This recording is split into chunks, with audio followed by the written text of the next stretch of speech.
On this episode of Newsmakers on East of the River Progressive TV, we'll talk about the issues facing Connecticut, you and your family. Because if it happens east of the river, it happens all over Connecticut. Joining us is the Communications Director from ACLU Connecticut, B. Perryman, to discuss your civil rights, the rights that we sometimes take for granted that are now under attack. Thanks for joining us. Hello and welcome to Newsmakers on East Windsor Progressive TV. I'm Elizabeth McGuire, and I want to thank you for joining us. This is where we have conversations with newsmakers about issues facing you and your family in Connecticut. If it happens east of the river, it happens all over Connecticut. In this episode, we'll discuss your civil rights with B. Perryman, Communications Director for ACLU Connecticut. Since 1920, long time ago, the ACLU has been our nation's guardian of liberty, working in the courts, legislatures, and communities to defend and preserve the individual rights and the freedoms that the Constitution and the laws of the United States guarantee everyone in this country. Here in Connecticut, ACLU Connecticut defends, promotes, and expands all people's civil rights and civil liberties through litigation, community organizing, legislative advocacy, and civic education and engagement. So hello, B, and thank you so much for being here. Hi, thanks so much for having me, Emily. Absolutely. Welcome, and thank you for joining us. You know, it's often said that our civil rights are something that we take for granted until we don't have them anymore. Whether that involves free speech, LGBTQIA+ rights, housing, reproductive freedom, our criminal legal system, policing, they're all extremely important. Immigration is one of those things that is very important and very much in the news, because we know that the Trump administration has begun what appears to be a wholesale extrajudicial deportation of people, creating a lot of fear around the country and certainly right here in Connecticut and, in many of our cities. I recently saw a video of ICE agents, Immigration and Customs Enforcement, ICE, taking some people into custody. And it concerned me for a couple of reasons. First, I wondered whether the folks being rounded up knew their rights. And secondly, I wondered if the ICE agents were following the law. I mean, let's face it, we know that President Trump doesn't have much respect for the rule of law or the U.S. Constitution. We hope ICE is following the rules. So let's start with, from your perspective, the ACLU Connecticut, are you worried about what's going on now? Sure. Well, thank you so much, and thanks for having me. It's always nice to get to talk with change makers and folks that are really involved in their communities and that really care about sort of what's going on with them and their neighbors and folks that live, around us in Connecticut. So the first thing I would say is to let people know that ICE has been functioning as a federal agency for some years now. And we've seen ICE in the last presidential administration and in the first Trump administration. We know that ICE has been functioning in Connecticut, for over a decade, and we have some pretty good data about what that looks like here. The thing that we have in Connecticut that other states do not have is what's called the Trust Act. Our Trust Act makes us, some would say, a target for the Trump administration because it functionally makes the state a sanctuary state.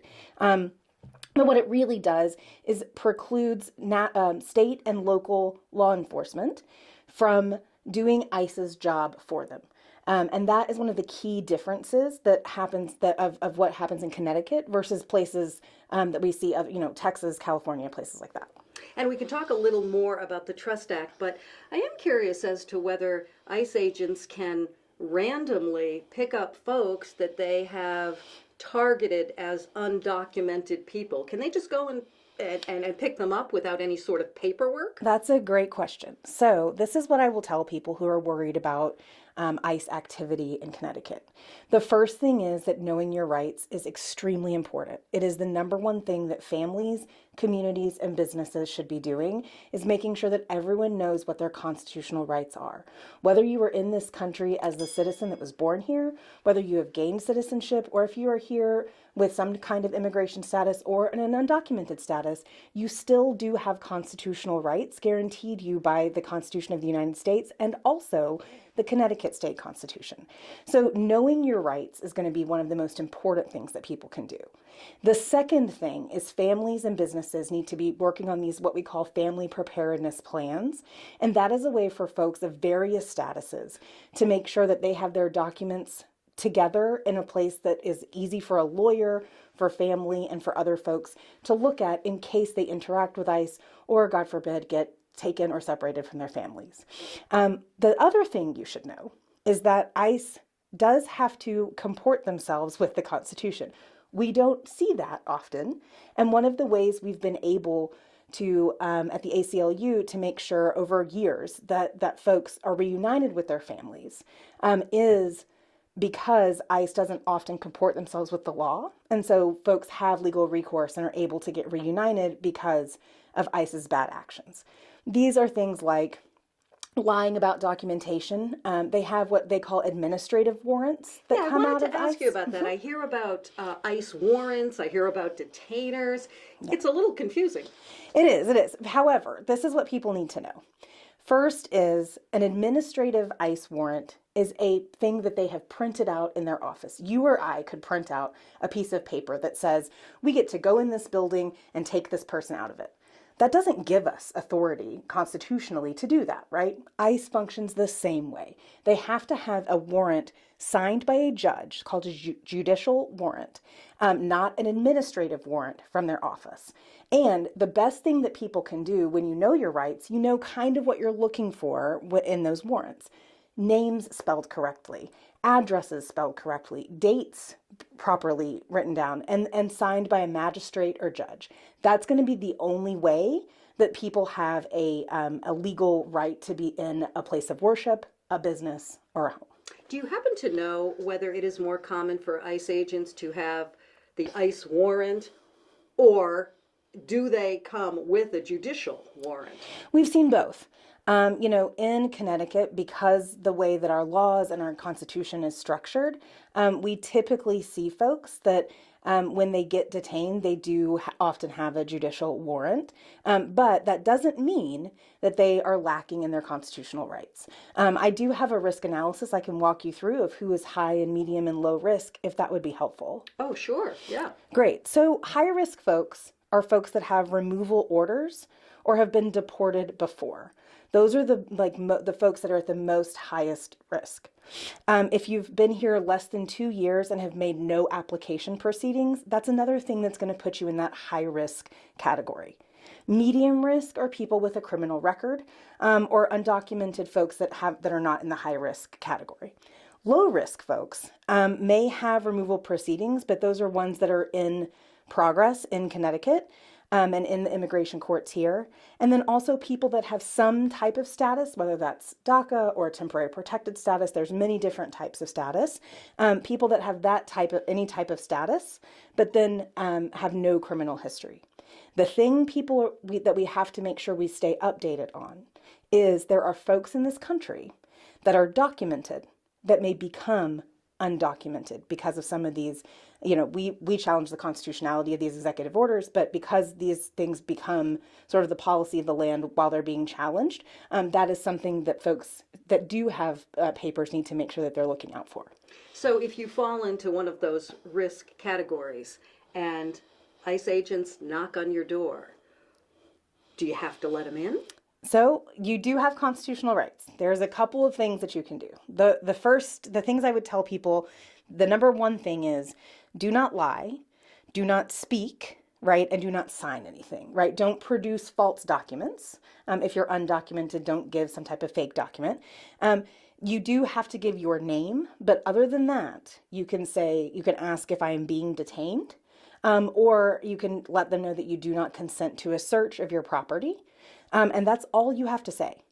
We have cards on our website that you can print out, that you can physically put on the window or slide under a door that show exactly how you're exercising your constitutional rights and show exactly what those ICE agents would need in order to gain access to your premises. So if you don't speak English and ICE agents come to your door, How do you communicate? How do you ask those questions? You have a right to a translator. Great question, and that is on the red cards that we have that we give people. We make sure that they know that they do have a right to a translator. So one of the things to remember, if ICE comes knocking, the only person for whom that is an emergency is ICE, right? If folks remain calm, remain dignified, and really showcase that they are expecting to exercise their constitutional rights and be able to do that and get a lawyer, a lot of times these interactions go a lot more smoothly.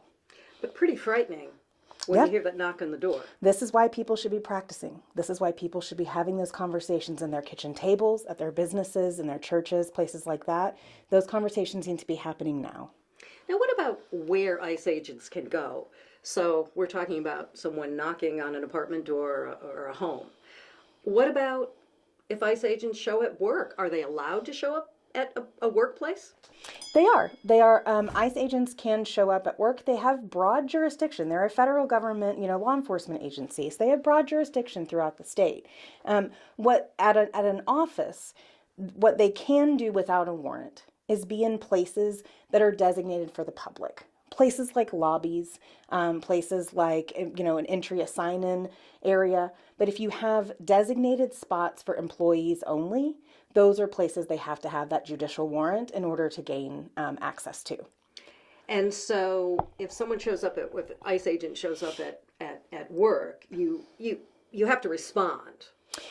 Right. So the guidance that we give folks is very similar to the guidance we give for schools in Connecticut, is to designate a person. This is why businesses need to be having those conversations now, right? Designate a person who is trained, who knows exactly how to deal with ICE, and quite frankly, who isn't afraid and will not, sort of let go of people's constitutional rights just to go along and get along. You have to have someone that's going to be able to say, we do not consent to a search. Let me see your warrant. That's able to go over that warrant, slowly and carefully, and is able to access counsel and get a lawyer. So there have been deportations in other administrations. What is different about what's going on now with the Trump administration? So the important thing to know is there are deportations happening. We've seen one today. A young man in Stamford today was leaving their immigration court hearing and was picked up by ICE. And those are the sorts of things that are really disconcerting. In prior administrations, that wasn't really how that protocol, went. And we see this emboldening of ICE on public transportation in, these sensitive areas. And also they sort of do hang out by the courthouse, right? Like that's a new thing. The thing that's so insidious about this is what we see happening in the federal government is an attempt to create and maintain our democratic systems for a very small number of people, right? What we see is the federal government taking this bold action to make sure that the government only works for a few people. And they're looking for ways to otherize and decrease the amount of people that are available to get that are eligible to get social services and to be able to participate in civic and community life. We've seen this throughout United States history, and right now we're seeing it with immigration, and then also trans people are sort of the boogeymen of this administration currently. And what it really is that it's an old fight. So birthright citizenship, for example, that is a law of the land because the descendants of enslaved people needed to be able to claim that they were American citizens and needed to enjoy the promises of American citizenship. So the idea that the President of the United States would take a pen and strike down all of that on the backs of immigrants, on the backs of hardworking people in our communities, is exactly the type of really just, nihilistic and very, very dark behavior. So the Trump administration then is really targeting undocumented people more for political purposes than any other reason, do you think? And it's not just undocumented people. This is the thing I want to make sure that every Connecticut resident really hears is people that have status currently may be losing that status. So you could go from someone who's been here 15 years, documented, has a green card, pays taxes, pays into Social Security, and tomorrow you could find yourself an undocumented person that the federal government deems as criminal, right? These are people that are in the part of the fabric of our communities here in South Windsor, everywhere east of the river, and throughout Connecticut. Good. Thank you for explaining that. That's really very important. A few minutes ago, you mentioned the Connecticut Trust Act, and we are unique, I think, in among some states, other states. And my understanding is the Connecticut Trust Act is a way to separate the legal authority that a state has as opposed to the federal government. Mm-hmm. So what does the Trust Act do? How does it help people? I know it's very very involved. So the Connecticut Trust Act is our state immigration statute. Couple of things. First, immigration, much like interstate commerce, is one of the powers that the states have designated to the federal government. Makes sense. Immigration exists all throughout our country, and it's different in every state, right? So that makes sense that is a federal government policy. What our Trust Act does in Connecticut is it is an attempt to restore trust in local and state law enforcement officials and immigrant communities in Connecticut. In 2006 and 2007 in Danbury and also in New Haven, there were immigration raids that involved state and local police that really decimated the trust between those communities and our communities, right, and law enforcement. And so in 2013, the Connecticut Trust Act was passed as a way to try to restore some of that trust. So what it does specifically is make sure that state and local law enforcement do not do ICE's job for them, right? State and local law enforcement does not preclude ICE from coming into Connecticut, from operating in Connecticut, or for doing their jobs to the letter of the law and to the best of their ability. But what it does do is make sure that local and state resources are not being spent on federal immigration tasks, right? And the other things, there is some data that can't be shared or collected between local and state law enforcement and ICE. But what that doesn't put folks in a black box, right, for ICE. What it does is allow ICE to do its job and then local and state law enforcement to do their job. We are trying, we actually launch on Monday with a large network of immigration organizations and advocates throughout the state, a really big push in the legislature to take up a strengthening of the Trust Act in 2025. We've seen some predatory bills that want to either decimate parts of the Trust Act or completely repeal it. And what we are trying to do in our coalition is make sure that we are strengthening it so that places like courthouses are safe for folks, that there is more data collection security there, and really just to make sure that there is an enforcement mechanism so that if people's rights are violated, they have some legal recourse. So is it important for undocumented people who have this various status, you mentioned the risk groups, is it important for them to be aware of the Trust Act? I mean, how does it impact them personally? Sure. So great question. We would love for all families and communities throughout the state to be aware of the Trust Act, whether they interact with immigrants on a daily basis or not, simply because these folks are part of our communities. These are folks that, work in stores that you go to. They are folks that work in businesses that you talk to every day. They're folks that work in government, right? And so we want to make sure that people of various statuses feel protected and know their rights and know the law, regardless of how much interaction they have with documented or undocumented immigrants. The thing that we would want folks that may interact with ICE or law enforcement during their immigration proceedings to know is that if the Trust Act is strengthened, there is an ability that if it's strengthened in the ways that we are advocating for it, there is an ability for folks to have legal recourse if their rights are violated. We are also trying to get a government-run hotline for folks to report Trust Act violations. We have some mechanisms of reporting now in the advocacy community. We'd really like to see the government put some muscle and some backing there. So the more information people have, obviously, it's absolutely going to help them in a lot of different circumstances. So we often hear about sanctuary cities.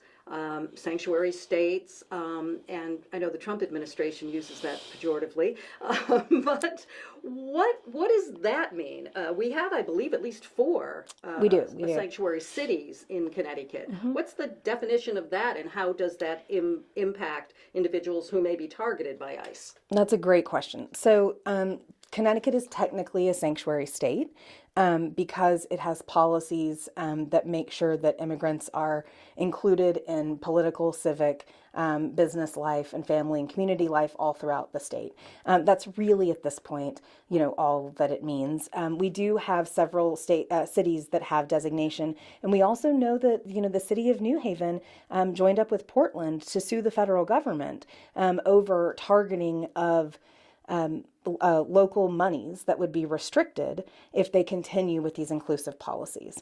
There's also a bill in federal Congress right now, HR, I think it's House Resolution 32, that is no bailout for sanctuary cities. And what that would do is functionally kneecap some of these cities that rely on federal government monies to, fund some of their social safety nets and things like that. We're going to see some of that money, if these things pass, we will see that some of that money dry up. The ACLU, in concert with about 100 other organizations, including folks like Indivisible, which a lot of folks are connected with here in Connecticut, Drug Policy Alliance, and others, has put out a long letter to the legislature about why, the several reasons why not to vote for that bill. And then we're also sort of monitoring these lawsuits and other we will be monitoring the funding conditions as the appropriations fight continues on. So if you're in a sanctuary city, it doesn't mean that you are totally protected, right? I don't want to give people the wrong impression. No, all the sanctuary cities at this point, we call them cities of light at the ACLU because it is really cities that have forward-thinking and community-focused and inclusive public safety-focused policies. So it's not going to be anything that's radical or like even radically political. What it really means is that these are places where federal law enforcement has to sort of stick to their protocols and stick to like what's legal for them to do, and they can't just run roughshod over these cities. You mentioned some local or state legislation, proposed legislation. Are you seeing more this year than you have in the past? We're seeing more that is helpful to our immigrant families and communities, and then we're seeing some that's deleterious. Because this is a hot button issue, you see folks come out of all different places in the woodwork. But at the ACLU of Connecticut, we've been really lucky to get to work with some municipalities and then, of course, throughout the state to make sure that we keep these policies strengthened, top of mind. And, we've been working in several of the smaller cities to pass small resolutions that just all they do is make sure that communities are reinforcing their commitment to inclusive public safety and including immigrants in their way of life. These don't have to be, they don't have to have a lot of funding or money attached to them, right? It can really just be sort of a policy or a resolution about the way that we intend to treat one another here in Connecticut. You were talking earlier about places where ICE can enter, areas they can enter, and I don't want to overlook that because there's so much going on the federal level. It's hard to keep up with all these proposed changes. Yeah. So right now, I understand that the Trump administration, places that used to be safe, like churches and schools, what's the status of that now? And I know it keeps changing. I was going to say, it does keep changing by the day. By the time this is released, it may be different. Let me look here. So we do have, there are dozens of cases on the federal level that are challenging the constitutionality of a lot of these immigration executive orders and other executive orders for January 6th rioters and civil service protections and things like that. There are 34 of them since today that have put some type of temporary pause on initiatives that we've seen from this federal government, and several of those are in the immigration space. But what I will tell people is that they should expect that ICE will try to infiltrate into churches, schools, hospital. We've seen them already at hospitals, and we know that and we've had to put out guidance for schools, and the government, Connecticut state government has also put out guidance for schools of the best ways to deal with when and if ICE is looking to have a presence at the school, because we want to make sure that families really feel comfortable taking their kids to school and that kids can get educated. And we've also seen, I hate to say this, but we've even seen teachers that have wanted to report children to ICE. That is, few and far between here in Connecticut, but these are the types of things that we have to look at a daily basis. Do you recommend that schools have some sort of a policy in place? We do. So we have, I think it's about 40 pages of guidance right on the front page of our website at ACLU-CT.org. And we have a checklist that schools can go through. And then we also we have some policy guidance there that comports with Connecticut state law and also reflects quite a bit of what the Connecticut state government, it goes a little further in sort of holistic protections for folks, but it echoes a lot of what we see coming out of the Connecticut state government. So there are those in the transgender LGBTQ communities, really more broadly, particularly those that are in the trans community, who are affected by a new level of extremism right now that has unfortunately found a home on social media. A friend of mine who's transgender just applied for a passport and used to be able to check X as instead of female or male, the passport came through female, and this person presents as a male. I worry about that because it seems as though it is going to set them up for perhaps harassment, for being stopped at the airport because the picture is not going to match what is checked off as a gender.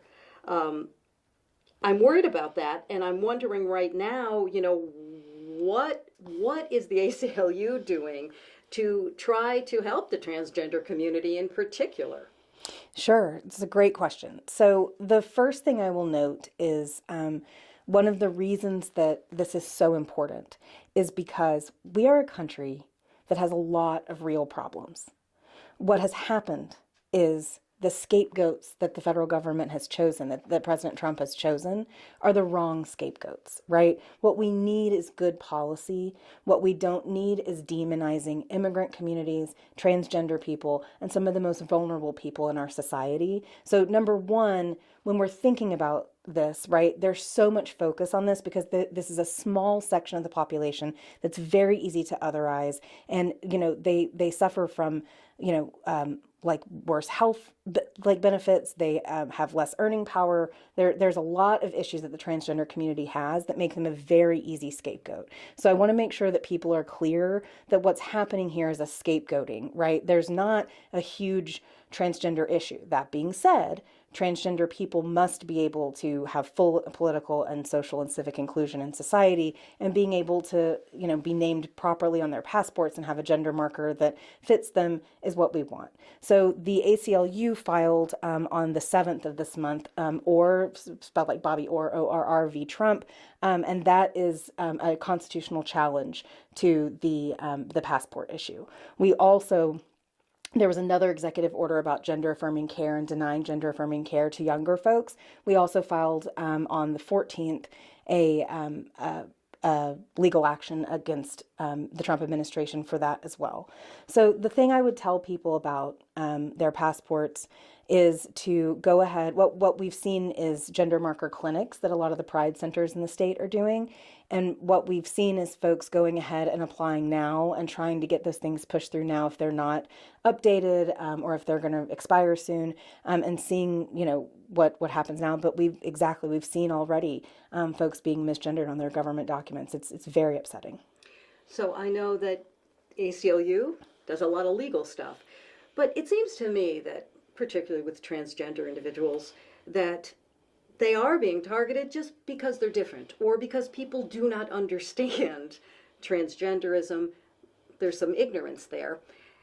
Is there an educational component? Does the ACLU try to also educate people to, and I know it's a very hard job, but along with the legal stuff, is there also an educational component? Well, that's why I'm here. So I'm the Director of Communications, and I have our digital person here in the studio with us as well. Our entire communications department is here because this is exactly the type of thing that we do. We do want to make sure that people understand these issues are not old. Are not new. I'm sorry. These issues are not new, and they are intersectional, right? Like when you can come after some of the most vulnerable people in society that need our social safety nets and need understanding and sort of a new type of care, right? When you are empowered to come after those folks and demonize those folks, it's the people that are next, right, that then becomes an issue. There are people that are in this country legally that have been for decades that tomorrow can lose their status, right? There are folks that have been living according to their gender identity for decades that tomorrow can't get the passport that they need, right? And so we see this as a domino effect. It's a very slippery slope, which is why folks that really care about things like abortion access and safety and healthcare need to make sure that they're also standing up for transgender rights. I will say the last thing, we saw hundreds of millions of dollars in the election spent on anti-transgender advertising. So some of it is ignorance. A lot of it is that these are the scapegoats they have chosen, and they've chosen the wrong people. And really, for the history of the ACLU has been to help people that have been othered. Even when you think back 20 years ago, 30 years ago. Exactly. Individuals who perhaps are misunderstood, but have civil rights. Absolutely. The ACLU really prides itself on being a civil rights and liberties organization that's been around 105 years. The reason that the ACLU was started was during what was called the Palmer Raids, when the Attorney General of the United States in 1920 rounded up a bunch of radicals and deported them without letting them exercise due process under the law or their constitutional rights. And so we are made for this moment if we're made for any moment. So I'm happy to be part of the group of the ACLU that helps to educate people and to get out in communities and talk with folks. I'm really proud to be part of the group that is in the legislatures and the courthouses. And I'm more proud to be part of the advocacy community here in Connecticut, because what we've really seen is people really, really show up for one another. It's been really something to behold. I spent a lot of my career in Washington, D.C., and am from Texas originally, and seeing the amount of on-the-ground resources and galvanizing here in Connecticut has really been the joy of my life. So I think what is a little bit different now, for a lot of different reasons, which we could spend a lot of time on, is that there is this level of extremism right now. And I understand that the ACLU, and I don't know if that's locally or nationally or statewide or nationally, is doing some research that surrounds the psychology of extremism. Are you devoting some time and attention to extremism and trying to help people understand it? Yes. So here at the ACLU of Connecticut, the ACLU has fought against extremism and has been a resource in analyzing and understanding extremism for decades and decades here in the United States. The ACLU of Connecticut, yes, I'm actually working on, with the Connecticut Psychological Association, a paper about the psychology of extremism that also offers some continuing education and some practical elements that psychologists and folks can do to make sure that they really understand where that extremism comes from. The other thing is Timothy Snyder is a Yale professor that's written a book called On Tyranny. It's doing the political rounds. If you listen to political news, I'm sure you've heard of it. One of the things there are 20 things that one can do to mete out tyranny in their communities and in themselves. The best thing people can do is write down their values. This is on Professor Snyder's list of things. I think it's number 7 or 8. And writing down your values and knowing exactly what you will and won't put up with is exactly the thing that's going to make or break civil rights and liberties in this country. We are going to get the country that we put up with. And so people really need to know what's going to get them out in the streets, what's going to get them calling their representatives, and what's going to get them talking about these issues at their kitchen tables. So if you could tell me, how does ACLU Connecticut frame its work? That's a great question. So we have 6 core values that really we utilize throughout all of our action steps. The first one is we do all of our work through a racial justice lens. That has been the keystone of our work here in Connecticut, and our ability to really move civil rights and liberties forward in the legislature and in the courts. The other values that we have include diversity, equity, inclusion, and dignity of humans, and also centering folks that are the most impacted. So that's centering folks like immigrant communities now, folks that have been incarcerated, or folks that are experiencing collateral consequences as a result of, economic insecurity, or other reasons, or racial justice reasons. And diversity and equity and inclusion has been these are very important and key values of ours. And I think one of the things that really guides our work is our ability to make sure that we are exercising those values, even though they're under attack federally. The way that we approach our work and how you see us show up in spaces is really a testament to, just how much those values really matter to us, and I think matter to the people of Connecticut. And it's unfortunate that DEI right now seems to be a bad word and Yeah. something that really is being unfairly scrutinized. Well, dozens of lawsuits. We're working on it, so we're definitely working on that one.